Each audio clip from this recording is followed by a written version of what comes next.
Здравствуйте! В эфире информационный выпуск Амши Укшара. Сегодня в программе. Между правительствами Абхазии и России подписано соглашение об избежании двойного налогообложения и предотвращении уклонения от налогообложения в отношении налогов на доходы. Генеральная репетиция Парада Победы прошла на набережной Диаспора в Сухуме. Проход пеших колонн запланирован на 12 часов 9 мая. Абхазскому институту гуманитарных исследований передали в дар архивные материалы по военной истории Абхазии 30-50-х годов 20 века.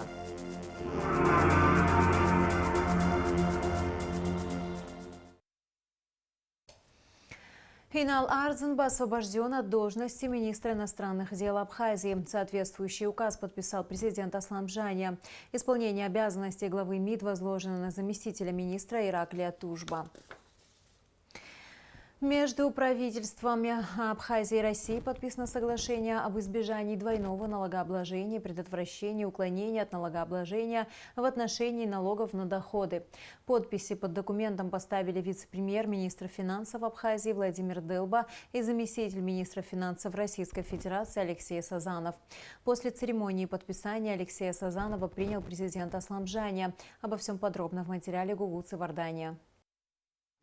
Цель соглашения об избежании двойного налогообложения – обеспечение условий, при которых юридические и физические лица каждого из договаривающихся государств не будут дважды уплачивать налоги с одного и того же имущества и дохода в своем государстве и государстве-партнере. Очень надеемся на то, что именно такие наши двусторонние отношения, которые выражаются в подписании подобного рода соглашений, дадут новый импульс развитию наших взаимоотношений, налоговых систем, вовлечения в нашу экономику здоровых инвестиций. Естественно, главной целью, которая является увеличение благосостояния наших граждан, развитие экономики и страны в целом. Глубоко убежден, что соглашение послужит фундаментом и стимулом для дальнейшего сотрудничества в области инвестиций, торговли и, конечно, туризма. Нам вместе удалось достичь баланса интересов двух стран при разработке соглашения. Российско-абхазское соглашение отвечает современным тенденциям в области международного налогообложения, способствует осуществлению деятельности добросовестными инвесторами. Соглашение также устанавливает принципы недопущения налоговой дискриминации и способствует двустороннему привлечению инвестиций на взаимовыгодных началах, а также развитию торгового, культурного и научно-технического сотрудничества между странами. Документ словом направлен на содействие устойчивому экономическому развитию обеих стран и предотвращение налоговых рисков для бизнеса. Добро пожаловать, Алексей Валерьевич.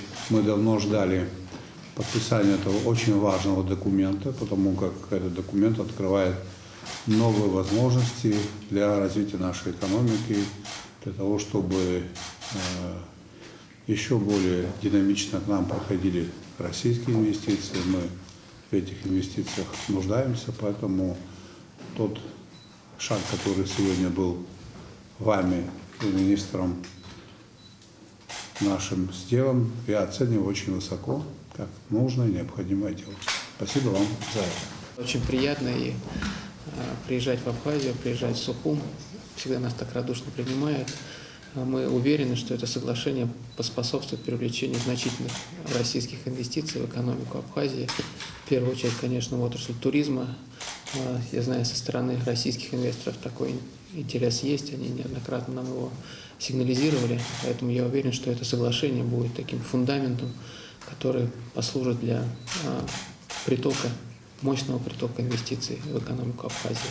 Соглашение об избежании двойного налогообложения позволит органам обоих государств контролировать своевременность и полноту налоговых поступлений с доходов, полученных юридическими и физическими лицами от осуществления деятельности на территории Республики Абхазия и Российской Федерации, что будет способствовать выявлению дополнительных источников поступлений в бюджетную систему. Соглашение предусматривает, что доходы от недвижимого имущества облагаются налогом в том государстве, где имущество находится. Доходы предприятий, осуществляющих международные перевозки, облагаются налогом только в той стране, резидентами которой они являются. Соглашение об избежании двойного налогообложения вступит в силу в 2025 году после ратификации в Абхазии и России. Гугу Цавардания, Раму Камке, Абхазское телевидение. Вопросы двустороннего сотрудничества обсудил премьер-министр Александр Ангваб с заместителем министра финансов Российской Федерации Алексеем Сазановым. Александр Ангваб и Алексей Сазанов подчеркнули важность подписанного соглашения об избежании двойного налогообложения, предотвращении уклонения от налогообложения в отношении налогов на доходы. Премьер-министр выразил благодарность Алексею Сазанову и в целом Министерству финансов России за системную помощь. В Москве состоялась торжественная церемония вступления в должность президента Российской Федерации Владимира Путина. Церемония инаугурации прошла в Андреевском зале Большого Кремлевского дворца. После принесения присяги 7 мая Владимир Путин официально вступил в должность президента Российской Федерации. С этого момента будет отсчитываться его новый 6-летний президентский срок. На торжественную церемонию инаугурации в Большой Кремлевский дворец среди почетных гостей также был приглашен чрезвычайный полномочный посол Республики Абхазия в Российской Федерации Алхаз Квициния. Аслан Бжаня поздравил Владимира Путина со вступлением в должность президента России. В эти дни, когда весь мир отмечает падение немецкого фашизма, мы видим, как Россия под вашим руководством бросила вызов изжившей себя однополярной модели мира и ведет борьбу за основанное на фундаментальных принципах справедливости и равноправия мироустройства, защищая права народов на самоопределение и суверенитет, говорится в частности в поздравлении президента Абхазии. Аслан Бжаня также отметил, что в жизни Российской Федерации и ее народа начинается новый этап. Ваше стремление к поддержанию стабильности и развитию находит беспрецедентную поддержку и в нашем народе, свидетельством чему является практически единогласная поддержка вашей кандидатуры среди избирателей в Абхазии, подчеркнул глава государства. Аслан Бжаня пожелал Владимиру Путину крепкого здоровья, терпения и побед. Посол Абхазии в России Алхаз Квициния вручил советнику-посланнику посольства Мадине Авицба орден Ахтапша III степени. Мадина Авицба удостоена высокой награды указом президента, подписанным 9 апреля этого года. Генеральная репетиция Парада Победы прошла на набережной Диоскура в Сухуме. Проход пеших колонн запланирован на 12 часов 9 мая. В нем примут участие более 650 военнослужащих Минобороны Республики, ГСО, 7-й объединенной военной базы, Минобороны России, погрануправления ФСБ в Абхазии. После генеральной репетиции в Министерстве обороны прошло торжественное собрание. Подробности в репортаже Рады Чачава. Традиционно День Победы в Великой Отечественной войне наполнен множеством торжественных мероприятий, главное из которых – прохождение пеших колонн Министерства обороны Республики. В этом году торжественный парад во знаменование 79-й годовщины Дня Победы начнется в 12:00 на набережной Махаджиров у памятника неизвестному солдату.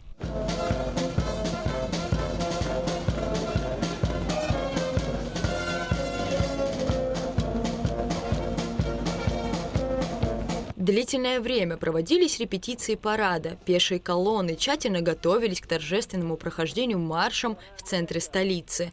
Всего в составе парадного расчета 650 человек. Это святой праздник для всех граждан Республики Абхазия. Это праздник, который принесли нам наши деды и прадеды в период Великой Отечественной войны.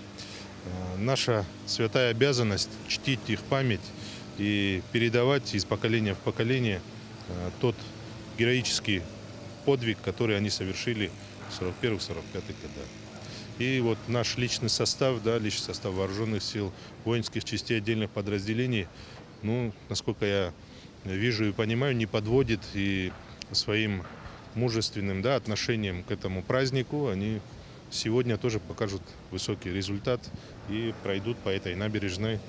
По завершении генеральной репетиции в Министерстве обороны прошло торжественное собрание, приуроченное к празднованию 79-й годовщины Победы в Великой Отечественной войне. Министр обороны, герой Абхазии Владимир Ануа поздравил ветеранов и военнослужащих с годовщиной Большой Победы.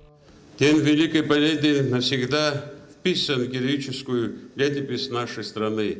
Это праздник, объединяющий все поколения наших граждан.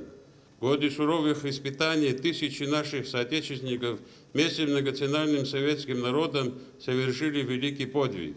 Из 55 тысяч военнослужащих сыновей и дочерей Абхазии 17,5 тысяч не вернулось домой. И сегодня нынешнее поколение воинов вооруженных сил добросовестно выполняет свой воинский долг, проявляют выдержку и стойкость совершенствования боевого мастерства. Участников торжественного собрания с праздником Победы также поздравил председатель Союза ветеранов Великой Отечественной войны генерал-майор Законбей Нанба. В честь 79-й годовщины Победы состоялась церемония награждения военнослужащих вооруженных сил ведомственными медалями имени генерал-лейтенантов Сергея Дбар и Султана Сосналиева.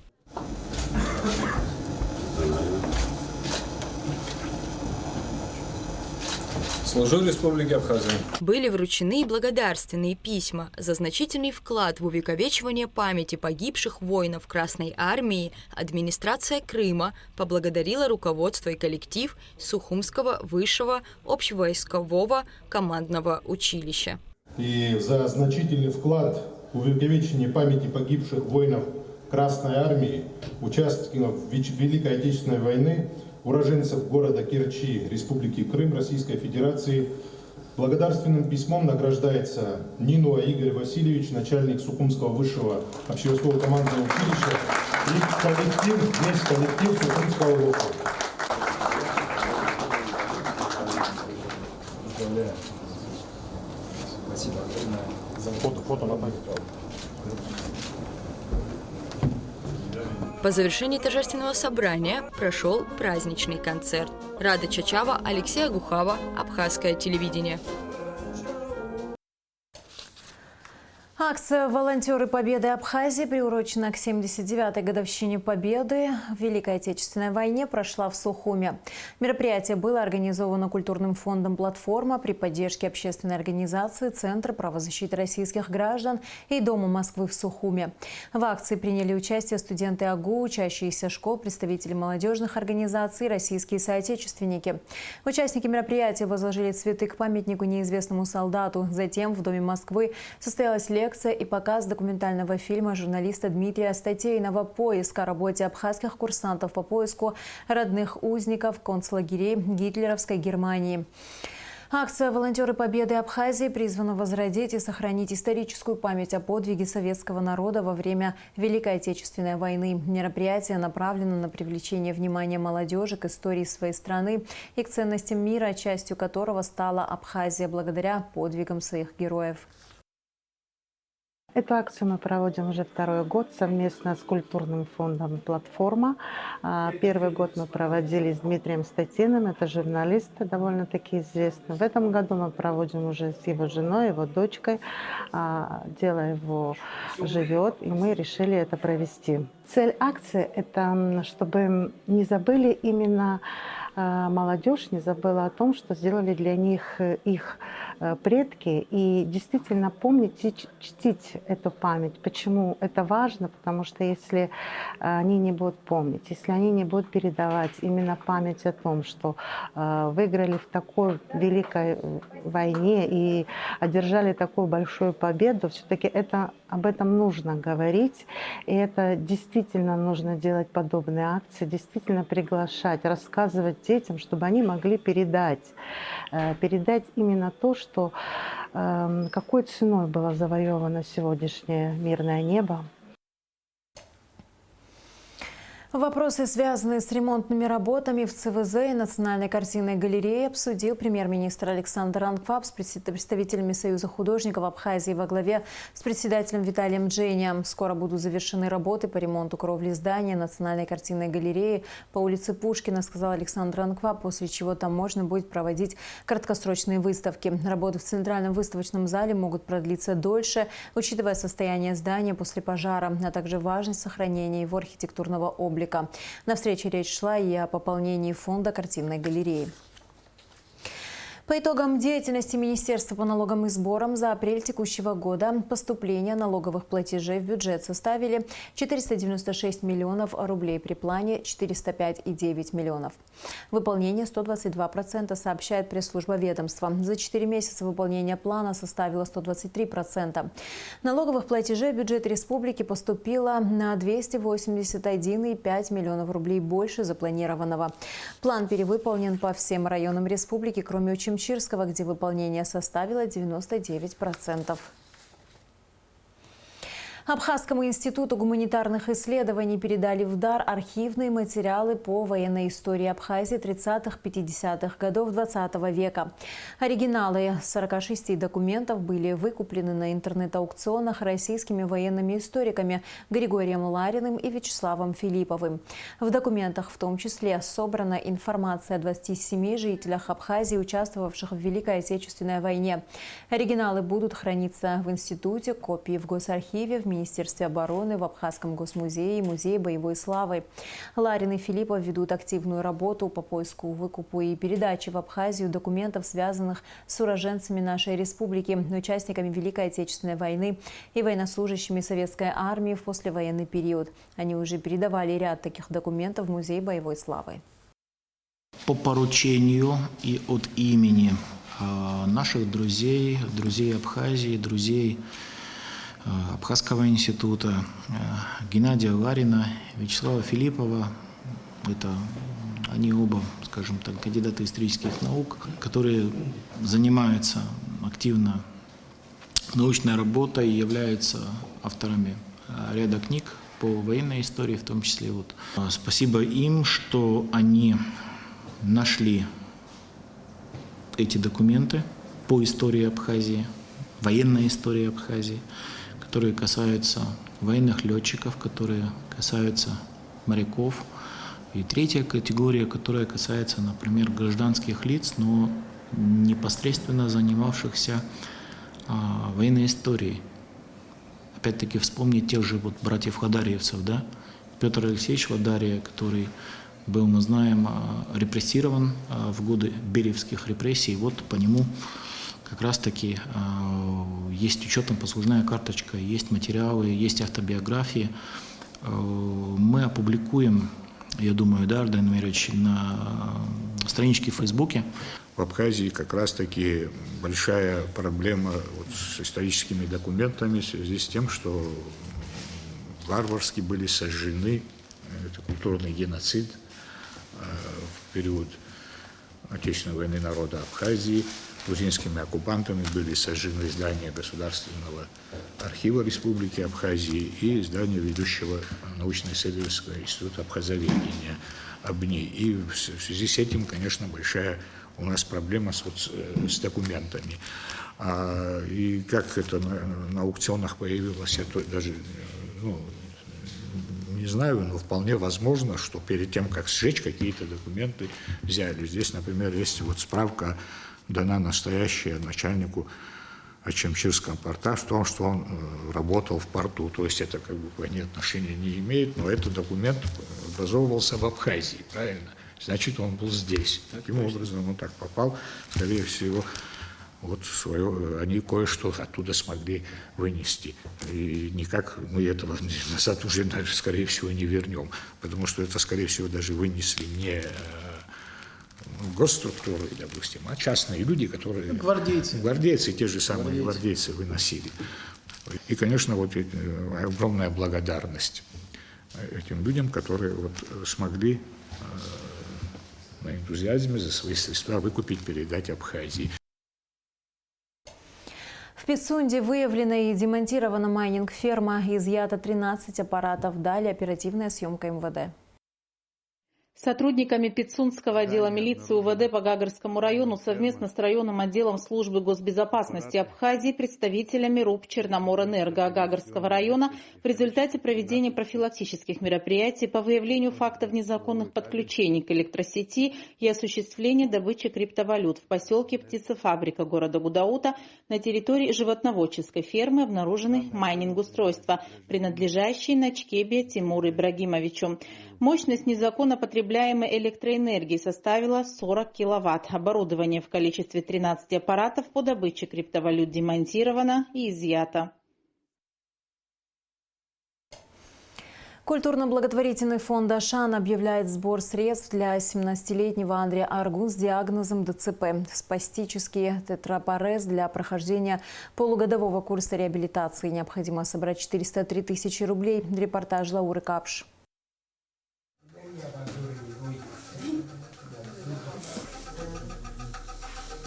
17-летний Андрей Аргун каждый день занимается на этом тренажере и не только, чтобы можно было ходить на учебу, гулять по городу без посторонней помощи. К этой цели он продвигается с упорством взрослого человека. Андрей настоящий боец. Несмотря на юный возраст и тяжелый диагноз ДЦП, спастический тетрапарез, он делает все возможное, чтобы встать на ноги. И ему это уже удается. Его упорству можно только позавидовать. Я начал ходить с помощью палки и начал лучше равновесие держать, больше шаги делать. Это для меня очень результатно и отлично я себя чувствую после этой операции. Я больше начал шаги делать сам дома. А так, если на улице, я выхожу с палочкой. Андрей очень общительный молодой человек, любит петь, танцевать, а улыбка не сходит с его лица. Каждое утро я просыпаюсь и первым делом включаю музыку, говорит Андрей. Ведь его мечта – это петь. Но самое заветное желание Андрея, конечно же, ходить самостоятельно. Настоящие мужчины никогда не сдаются, и нет ничего невозможного в этой жизни. Таков девиз Андрея. Главное научиться сдержать себя и идти только вперед. Это самое главное. А потом дальше я хочу научиться петь, играть на гитаре. Гитару я уже умею, имею, пока учусь играть. У тебя все получится, ты же в это веришь? Конечно, верю. Конечно. Все получится. Ничего возможного нет в этой жизни. Просто надо идти вперед и не унывать никогда.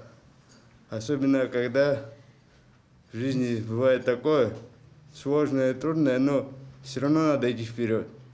Настоящие мужчины никогда не сдаются. В 2021 году Андрей была проведена ортопедическая операция, чтобы он смог самостоятельно ходить. Операция прошла успешно, но ее недостаточно. Необходим курс реабилитации. В 2022 и 2023 годах фонд Ашана открывал сборы средств для Андрея. Однако этого недостаточно. Для поддержания достигнутых результатов и приобретения новых навыков Андрею необходимо систематически заниматься со специалистом. Каждый день мы здесь, вот у нас 21 день курс, вот мы с 9 утра здесь, 2 часа мы занимаемся.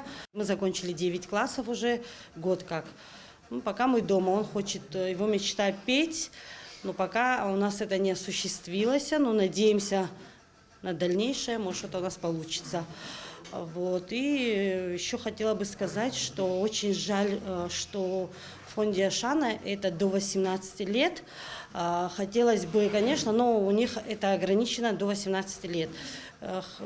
Дальше мы должны уже искать спонсоров, кто нам будет также оплачивать. Сейчас Андрей Аргун нуждается в прохождении очередного курса реабилитации, направленного на увеличение объема движений и улучшение моторных функций. Тренировки Андрей проходят в тренажерном зале Ассоциации родителей детей-инвалидов. В данный момент он спокойно может уже 60 минут пройти на беговой дорожке. Начал хорошо держать равновесие. Приставные шаги, он влево-вправо может идти, вперед-назад. А вот просто так идти назад, конечно, нам пока тяжело достается, но вперед он начал хорошо ходить. Наша задача была поставить хотя бы его ходить с помощью палочки, но эта цель уже достигнута. Хочется мне дальше, чтобы он уже ходил бы без палочки. Чтобы Анри смог пройти полугодовой курс реабилитации, необходимо более 400 тысяч рублей. Эта сумма неподъемная для его семьи. Хочу поблагодарить фонд Ашана за 2,5 года. Они нам оказывали сбор средств. Огромное им спасибо. А также хочу спасибо выразить всем, кто участвовал в сборе. Хочу огромное спасибо сказать. Мечты должны сбываться, в особенности у тех, кто, несмотря на тяжелый недуг, не отчаиваясь, с верой и надеждой, каждый день работает над собой. Только объединив усилия, мы сможем собрать необходимую сумму и помочь Анри Аргун. Самый легкий и доступный способ – отправить СМС со словом «добро» на короткий номер 5050. О других способах пожертвований можно узнать на официальном сайте КБФ Ашана. Лаура Капш, Заур Гварджа, Абхазское телевидение. И в завершении выпуска о погоде. По сообщению Гидрометцентра, в среду 8 мая на территории Абхазии ожидается облачная погода с прояснениями, местами ночью и утром дождь, туман, днем без осадков. Температура воздуха ночью 7-12, днем 12-17 градусов. Температура морской воды 17 градусов.